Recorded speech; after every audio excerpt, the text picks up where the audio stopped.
Welcome to a podcast on marketing. I'm your host, Jordan Ogren, and this is a podcast where we talk about marketing. Let's get into the show. First question, who are you and what do you do? So I'm Alexandra Cote. I lead growth marketing at Winter. And before this, I was actually working as a consultant in the SaaS space mostly with a bunch of companies in the productivity space, HR tech, MarTech, and a bit of developer tooling. So that was interesting. And I am super excited to be here. Thank you for having me.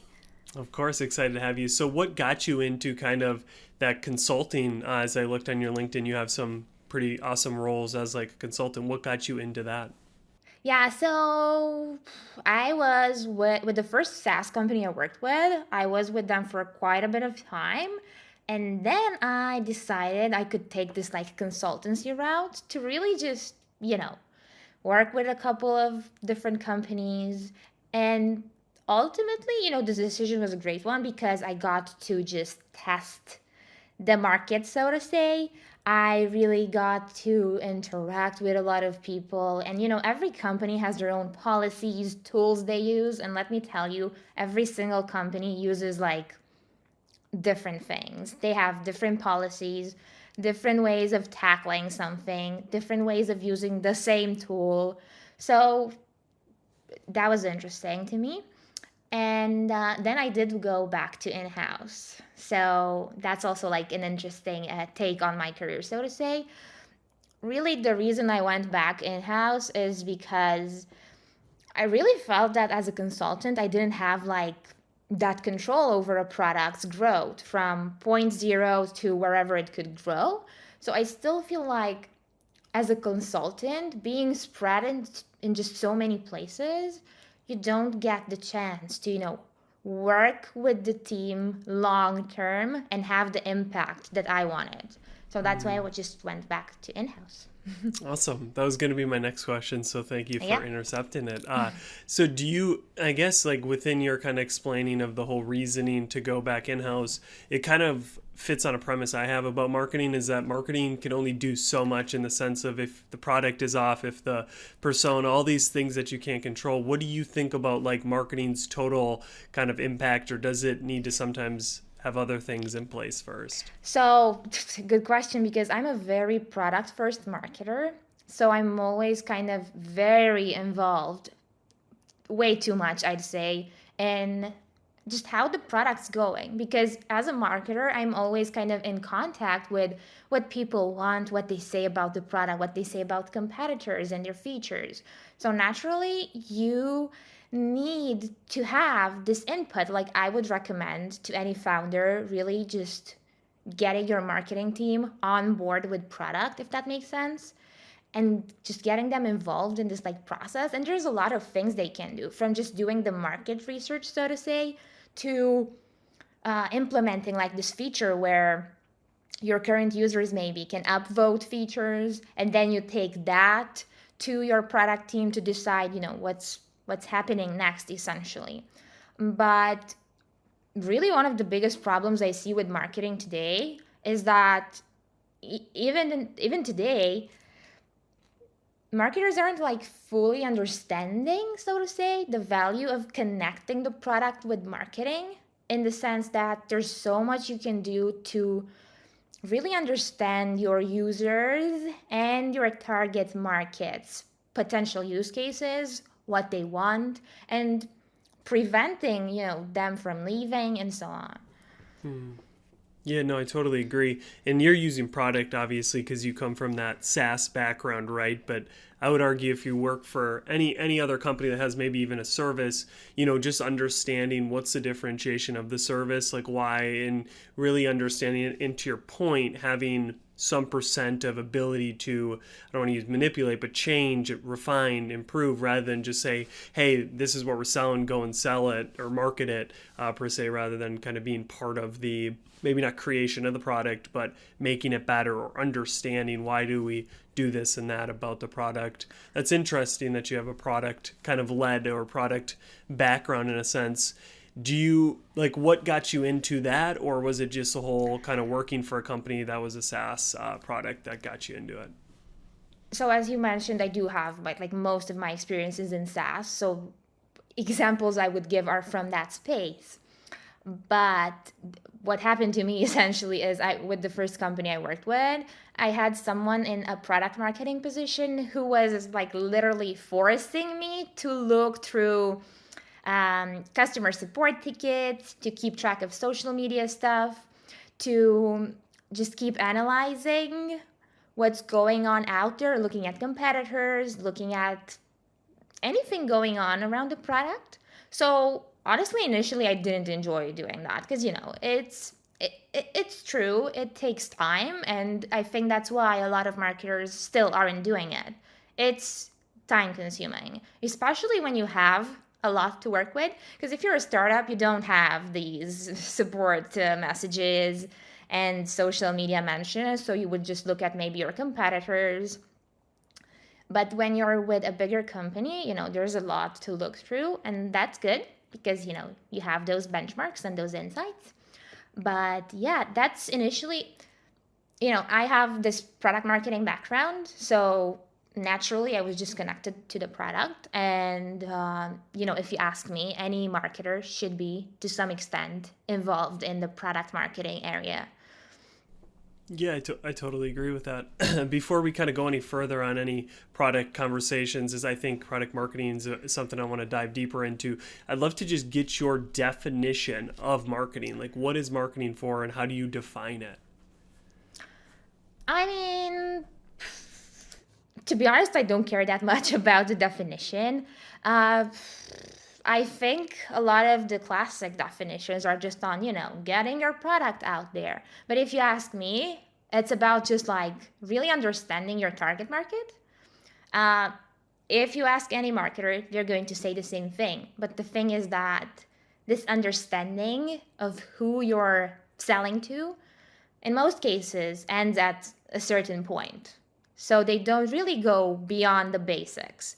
So what happens is that ultimately, I mean, it's not just marketers, it's anyone, any founder for like a new startup. They don't look beyond the basics. Like maybe they assume that Twitter is their go-to channel for promoting their product, but they don't actually look into everything they can do with Twitter because then they're just going to be like, oh, we can have some tweets there to promote our blog posts and so on. But, there's so many use cases for just a single channel. In my case, the way I like to approach marketing is, well, two things. I either take every single life cycle stage or every single channel and I look at, every use case we have within that space. So, I mean, I'll give you an example. I worked with this company in the past in the developer tooling space. And, with developers, Twitter is a very popular social network because that's where developers spend most of their time. So they, like most companies in the same space, were just using it for basic stuff like, community and so on, which was working. However, they also found this like other way of using it, which is they really set up Twitter ads for their webinars. So they were getting like webinar attendees by targeting developers on Twitter essentially. If you ask me, if you don't yet have the budget to spend on ads, that's, it's costly just to get leads because, you're spending quite a bit of money depending, on your bidding criteria. But, when you know that a channel works, essentially, in this case, Twitter, it's definitely worth going for, just taking full of advantage of what's already working, essentially. Mm-hmm. Yeah, so just to kind of reiterate maybe your definition of marketing, even though you kind of said maybe it doesn't matter a ton, is kind of really Yeah, knowing who your to focus buyer. on. Yes, and then kind of the channels, but also inherently kind of what I'm getting from you, and maybe some of what you're doing at Winter kind of gets seeps into this is like we have these presuppose, we kind of think that our customer is X, or we think that this is going to be, but what I'm hearing from you is really being rigorous with how we validate or make sure this is the right way. If is there things we could do more? Is there things we can do less, even on one channel? Jump in here. I see you're itching at the bite, Yeah. so I want to hear. Yeah, and also being honest with yourself. Because with some companies, so I'll give you an example, Notion. I mean, you're probably familiar with kind of how they grew. It was basically community. But they took advantage, like, it wasn't something they planned. It's just that, people who were previously interested in like journaling and productivity stuff, they moved over to just trying Notion, and then they became loyal fans and promoters. So that's how they just like grew a lot. However, with Notion's case, they don't promote this idea of, personal purpose productivity, because the money is in the B2B space, so that's what they focus on. So if you look at their homepage, they only have like one plan that's like the free plan for personal use case, but they don't really highlight it in like their use cases and so on. And if you read like any of their interviews, just with people in their marketing team or something like that, again, they don't focus on this like productivity space, so to say. So people, like random people, not someone in the B2B space, just using it for personal purposes. Um, so that's why I'm kind of mentioning the idea of being honest with yourself, because sometimes your target market is either one you don't, I mean, your target market, your final buyer, the one who's like mostly interested in your product, and then also maybe somebody who wants to promote your brand, is someone you might not expect, or someone you might not necessarily want. Because for example, if you create a tool for designers, at some point you might have just like creators taking over and being interested in the product, but maybe you're not targeting. You don't want to target creators. You just want like a UX designer working with a company of a specific profile. So So what? I mean, I definitely agree with you on the honest. What gets in the way? Obviously, this could be such a philosophical question, but what inhibits people of getting honest with, hey, this might not be the right one, or this might be what we should pivot to? I mean, I think it's philosophical. It's two things really. One is just your idea, like as a founder, what you want the company to look like. Like, oh, I want to help UX designers. I don't want to necessarily focus just like on independent creators. But in time, business takes you somewhere else. And then the second thing is just like your goals, kind of OKRs you set, and essentially like how much money you want to make. Okay. So within your definition, I think this can lead to the next question, or will be kind of your answers. How do you define good marketing versus bad? And obviously you can argue, dualistic isn't good thinking, but like if I had to ask you, how do you label something as good marketing or bad? How would you kind of answer that duality? I mean, the best thing, like, just when I see good marketing, is just like when somebody understands their ICP or the person receiving the messaging. Because, you could be looking over anything from an email to a feature to a social post, and it just does not resonate with their target market, either because it's too general or because it's, not really what their target market wants.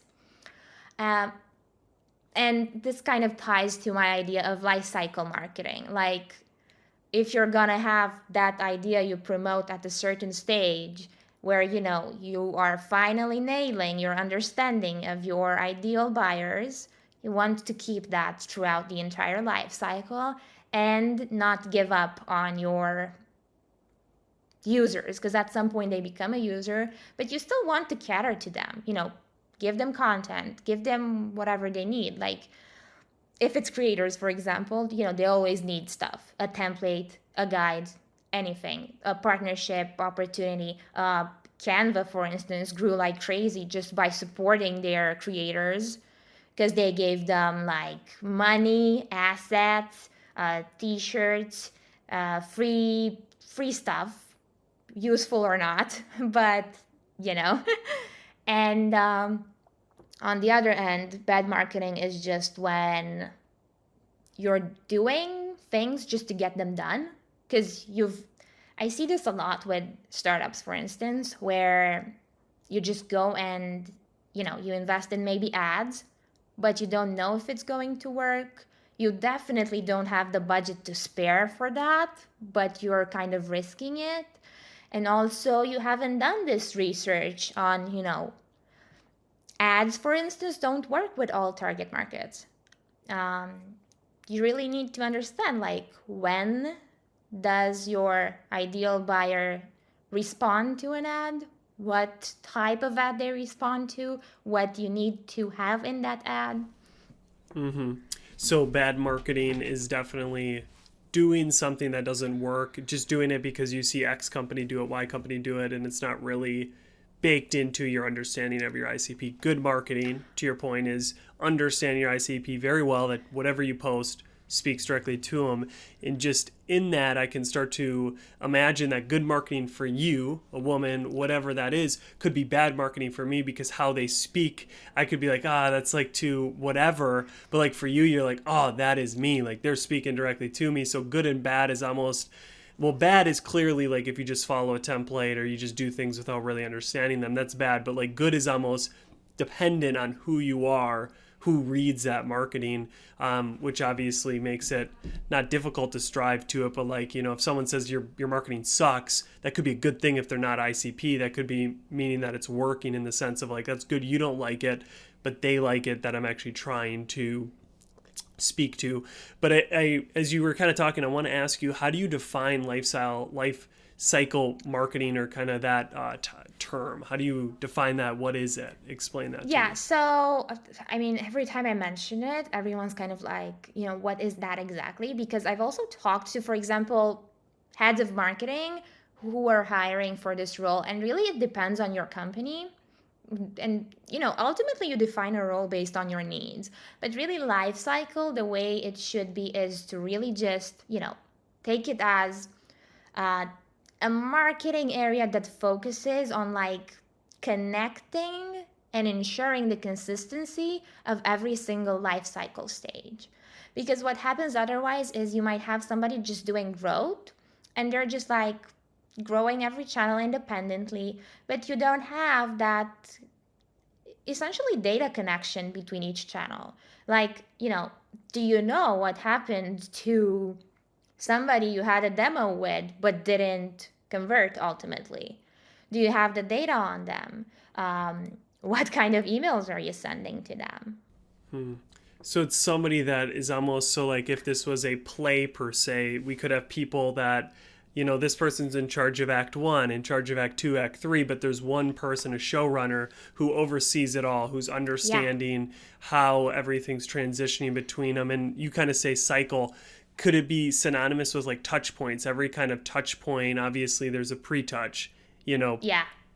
is that kind of on? Am I Yeah. tracking, quote unquote, Yeah. with you? Yeah, the only thing is that like a touch point is, I mean, if you just use it generally, it might be confused with this like initial awareness acquisition stage, um, where you really like interact with your customer. But essentially, it's kind of the same thing. The only thing is that really the life cycle or the cycle, whatever, really kind of expands throughout, it's basically a flywheel essentially. So you go from, somebody who doesn't know anything about your product through every single step up until the moment where maybe they refer your brand to someone else, but you still need to keep them engaged essentially. So what are you doing on the lead nurturing side? So lead nurturing is something that your lifecycle marketer could be in charge of, but ultimately a lifecycle marketer doesn't, for example, they're not responsible, for content or social media. They're really in charge of like connecting these steps, so to say, the life cycle touch points, if you want to call them. um, and kind of the main attributions are email. So getting the email automation right for every single life cycle stage. So, what kind of emails are we sending to someone who just watched a webinar? Or what kind of emails are we sending to someone who hasn't used our app in 2 months? And then something else they do is CRM stuff. I'm not a pro, but essentially, making sure you've got all the data you need in one place for, your general marketing manager or someone on the content side, on the event side to actually, get a better understanding of that person. Hmm. Hmm. This definitely sounds like, I don't want to say complex, but definitely somebody It's, who has to understand all of it very well to then connect it. Is that correct, do you think? Is that a yeah, correct assumption? yeah. And I would say you need someone like that. It doesn't have to be like a dedicated role. It can be just like, maybe your growth marketer also focusing on making sure that everything's connected because otherwise you just lose track of your leads and your users ultimately, and you're not keeping them engaged, and you end up with, I mean, the most common case scenario is that you end up with a bunch of people in this specific group that you just haven't talked to in a while. So maybe you've had people who previously showed interest in your content, like your webinars or whatever, and you just haven't sent anything to them in a while. Or in an even worse situation, you're not re engaging past users in any case. Like, sure, they might not ever come back to use your tool, but you still want to get their feedback on why they left. So, Yeah. No, that's good. That's helpful for me. I feel just from my takeaway from it is that A, they keep it, whether it's a consistent, but like they're making sure the touch points are connected rather than everybody in their own silo, speaking their own way, doing their own thing. And then to your point that you just ended on, go on, jump in here yeah, if I you mean have something. it's kind of just like getting internal consensus, so to say, but you're not really making the decision yet. You're just getting a good understanding of what's going on. But of course, the life cycle marketer doesn't look at, you know, necessarily why somebody didn't like a post. They're just in charge of seeing that, uh, you know, Hmm. a lot of people just don't read the blogs or whatever, the blog posts, and they maybe prefer something else. Maybe you get more conversions from the events you have instead of just content. Or maybe it's indeed like a like an email messaging problem, like you're not really engaging your blog readers as much as you're interacting with webinar attendees, for example. Hmm.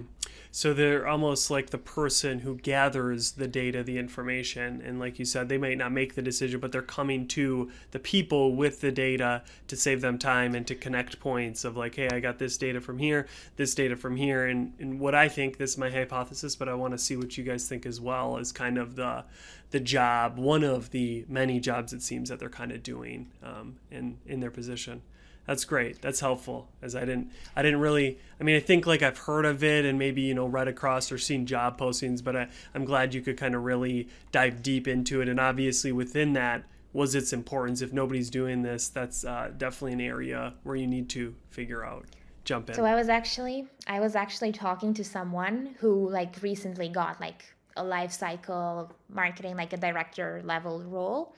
And basically she was telling me that, there's like these three core um, marketing areas that are really kind of the future, if you want to kind of decide on where to take your career. So one of them was growth marketing. Then she mentioned something else. I think she was just kind of like on the content side focused. And then there was life cycle marketing. Um, the thing is that a lot of life cycle marketers, like today, they were doing email in the past. So I'm seeing a lot of like email marketers switch onto this life cycle marketing role because ultimately companies really look for someone who's like a pro at email and maybe just like handling CRM stuff. Hmm. That's very interesting. Yeah, I think I can sometimes get lost too much in the future of whatever it is. So that's interesting that you bring those three. So growth marketer, how would you define growth marketer? That's obviously what you do. Like, how would you define that position? So I'll tell you something. It doesn't matter how I define it. It matters like what the official definition is. And there's a official definition from Sean Ellis, who's like the father of growth marketing.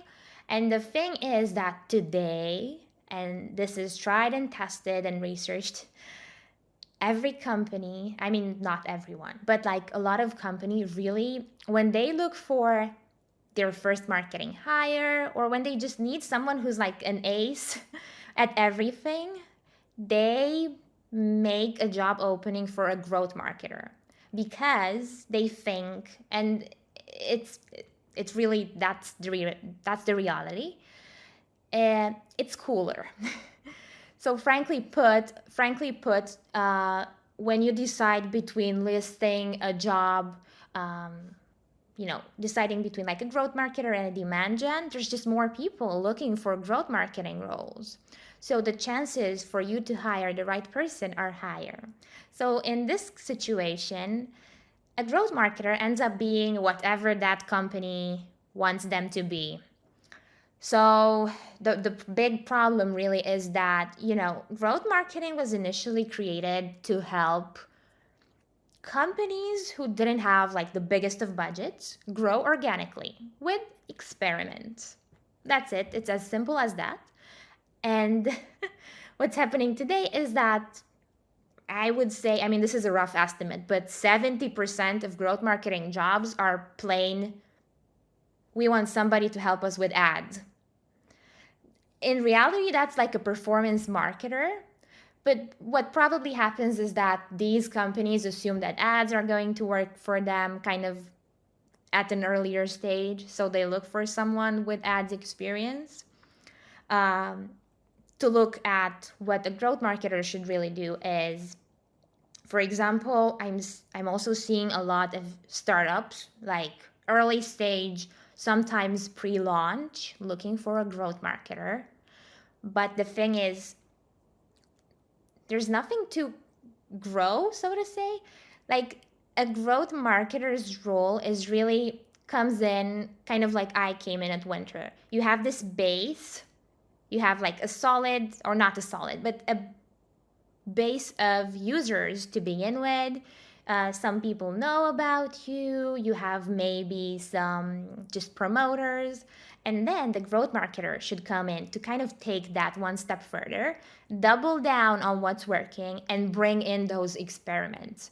So, officially, that's what a growth marketer is. In practice, I think only 10% of growth marketers actually do this.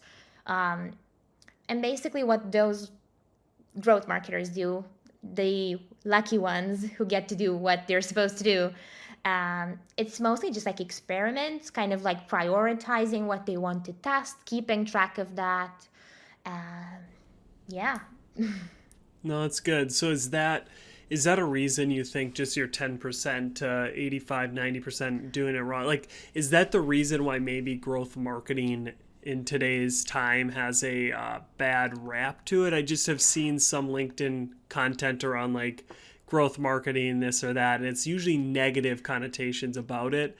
Is that why? Because it's not even like they're not talking about what it really is. They're just looking at the 90% that are doing everything in companies.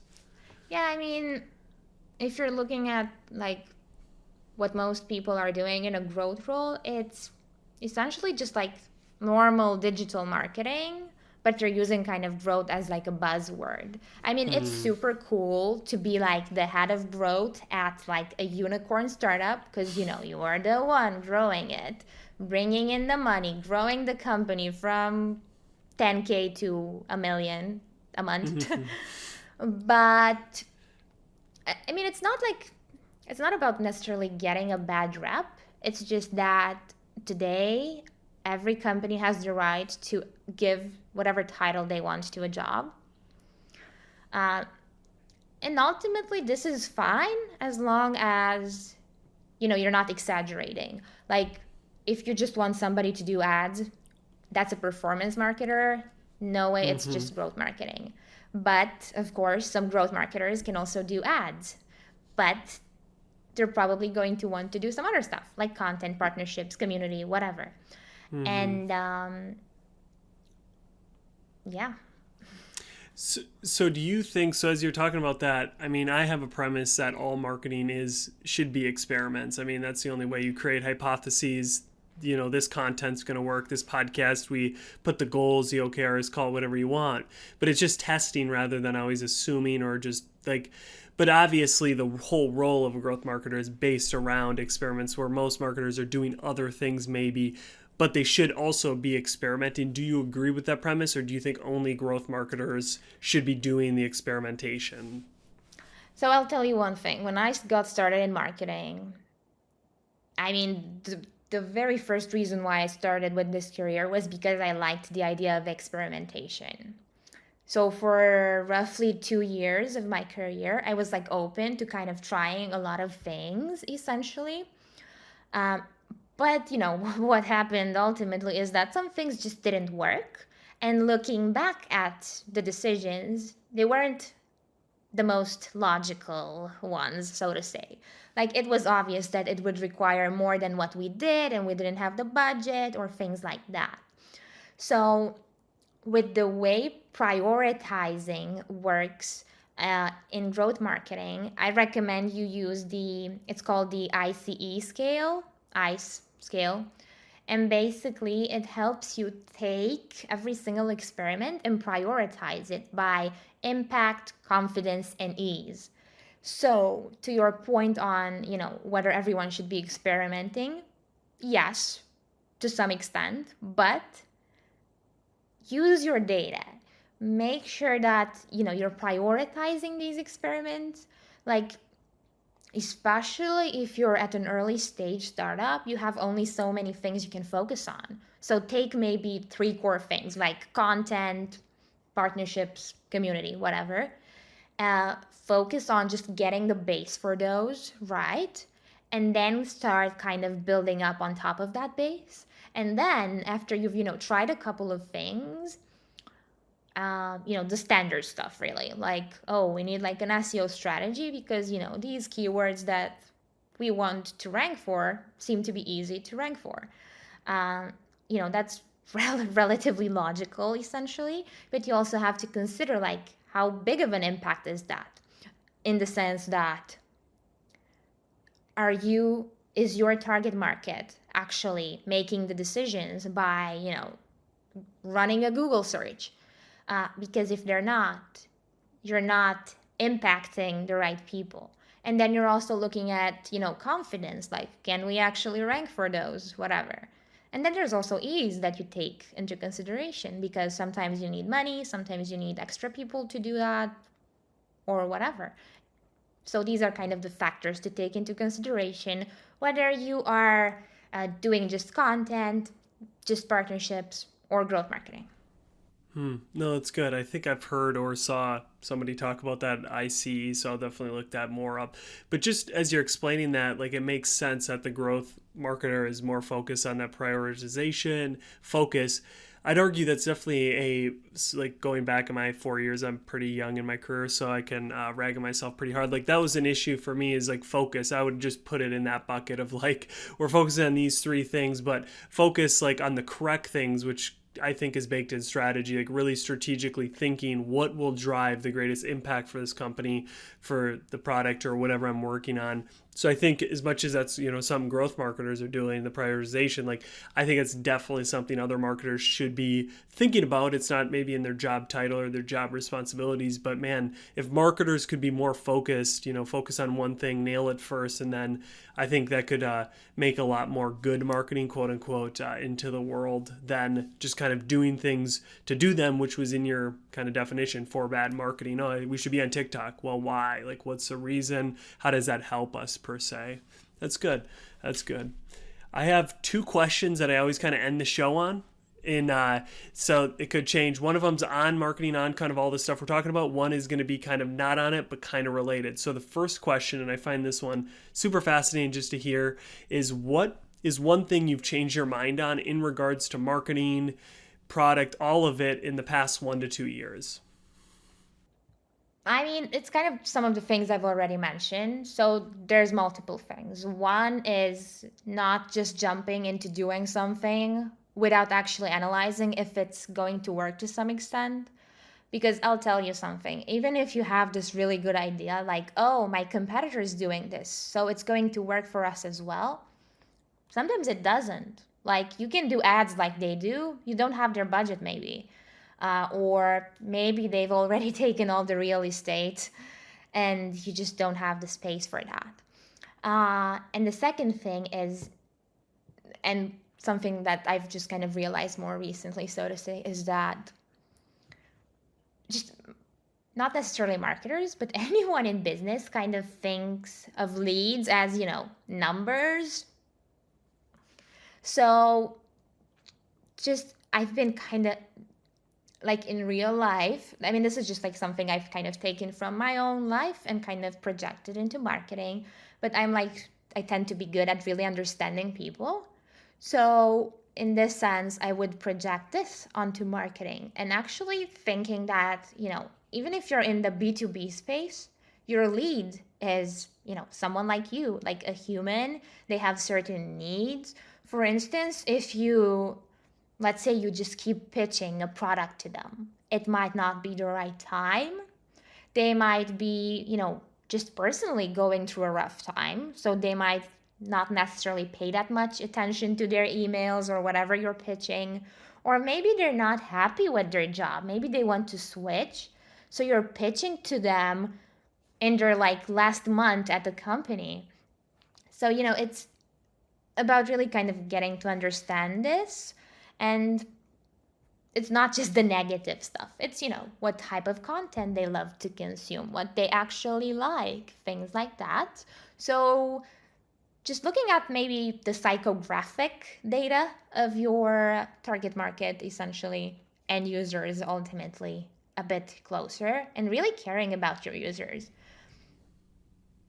No, that's really good. I think as much as it could just be semantics, lead generation, people generation, I think it's key to really realize that the lead isn't just a number, like that's a person. And to your point, just something that popped into my mind, like just about what's going on in someone's life. I think that's super critical to realize. Just because last week, for example, like my cat passed away, so like if you emailed me or whatever, like I'm not going to be biting into your sale. It could have been the best sales pitch, the best written, but like just because of what was going on in my life. So I think if you come at it more from a people standpoint, just changes your whole thinking around how you market, how you kind of try to talk to these people. And then to your point, it actually makes you think, okay, well, what are the psychographics? We talk a lot about demographics, where they live, 65-year-old male, whatever that is. But what about their thinking? Like, do they believe that people are important? Are they all about profit? Like, what is important?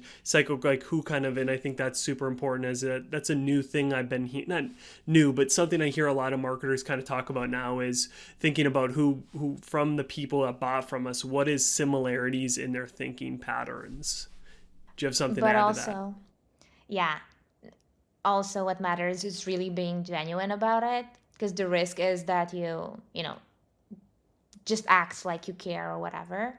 And I mean, it depends on the type of person you are. In my case, I've been able to just like grow my network by, just being genuine with people. I'm always kind of like trying to help someone who needs like a review of their Slack app or whatever.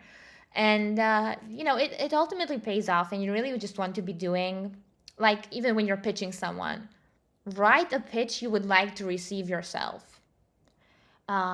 Create the content you would like to read. Don't just create it so that it's there. Make an ad that's fun instead of just regular boring stuff that you wouldn't be responsive to. Mm-hmm. No, I definitely agree with it. I think at the heart of marketing is caring. You argue that's genuine. Being genuine with people, putting people first. So no, it's a good kind of change or reframing that you've had in the past 2 years. I appreciate that. So the final question, this one is also possibly more fascinating. The answer to is, what is one thing outside of business, marketing, product, all the things we've talked about? What is something outside of that you do that improves your ability to do all of that? So I'll tell you one thing. I mean, I love the question because it's just like diversifying topics is nice for podcasts. But the thing is, I've never had like a productivity problem. So it's I think it's just a matter of building habits. So ever since I was in, I don't know, school, I've always had I was like developing these habits of like not postponing things, being on time, getting things done as soon as possible, but the right way. So, for example, today, even in my work, um, I always kind of start the day with the most difficult tasks, and I never have anything that's like, I need to get this done because I have a deadline in a minute or whatever. So, to sum up, just building habits, so to say, but it's tough to build a habit, so to say, in the sense that like it's researched and it takes I don't know how many iterations to actually turn something into a habit. So, for example, if you don't like tomatoes or whatever, if you eat them for I don't know 20 times, you will get used to them or something like that. So, in terms of any, because procrastination is like a huge problem. uh, but it depends how you're doing it. Because if it's like extreme, yeah, it's an issue, and you can definitely work with it in the sense that, building your habits of not. Uh, for example, something I do that could help someone is if there's something I'm interested in, like a YouTube video or whatever, I just bookmark it like instantly. I don't look at it straight away, and I go back to it when I have more time. So I've made a habit out of this in time. I mean, now it's been 10 years, but it was working like after a month or something like that. So No, that's work good. I on, have yeah. habits. Yeah, that's something I haven't really heard yet, and definitely just in my own life, I think habits are the infrastructure to enable. It's a process. It's how you get a better end result. To your point of eating the frog right away or whatever you want to call it, doing the most difficult thing in the start of the day. In a book I've read that is really helpful. There's a lot of books, but Atomic Habits by James Clear, and there's some other the power of habit. There's a lot of books on habits, so I would definitely recommend that too. Is that it's not, a lot of the habits are built around things you're doing in the business marketing world, but just focusing on those habits allow you to do business and Yeah. marketing better. Yeah. And don't just read books, actually start changing your bad habits. Because, for example, I never read like any productivity book. I just know I need to change something. So I start doing it step by step. And this helps you with anything, even your marketing strategy. Like if you know you want something, don't be just like, oh, we don't have the budget for that or whatever. Start building towards that goal one step at a time with whatever resources you have right now. No, that's good. Yeah. I'm definitely for books, but you have a point. You can't read books and they won't change your life. You have to actually apply what you read in them to improve your life. That's good. Do you have any kind of end the show on any plugs? Do you have anything you want to plug? I know you have a newsletter, anything you want to share with my 2 to 3 Oh. listeners that are still here. So we can talk about newsletters actually, because it's a topic I love. I do have a newsletter.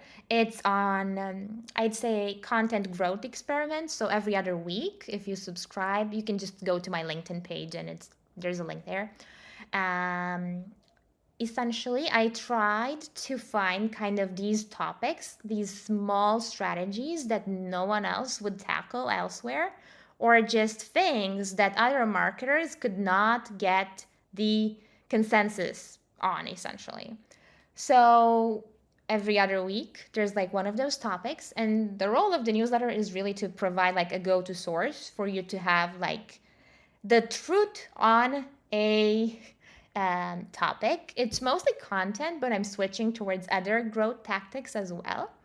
And to my point on newsletters, I really believe that if you're launching your own newsletter or if you run a newsletter for your own company, you should try to make it as distinctive as possible. Don't just curate content, don't just post like your most recent blog posts or feature updates. Do the use cases, the hands-on examples, something. Again, it ties back to my idea on understanding what your target market wants. If they're dealing with a shortage of templates, a shortage of step-by-step guides for whatever, give that to them in your newsletter. Preach, preach. I like it. Yeah, definitely got to be different. You can't just put stuff out. That's good. Definitely check out her newsletter. Like she said, you can find it on LinkedIn or in the show notes. I'll include links to her LinkedIn, to the newsletter, all of that good stuff. Well, thank you so much for coming on the show. I had a great time chatting with you, and hopefully we can do this again in maybe a year or so. Yes, I mean, I would love to maybe even be on the show again. So Sounds good. Thank you for coming on. I appreciate it. thank you and have a good one. Yes, this is the end of the show.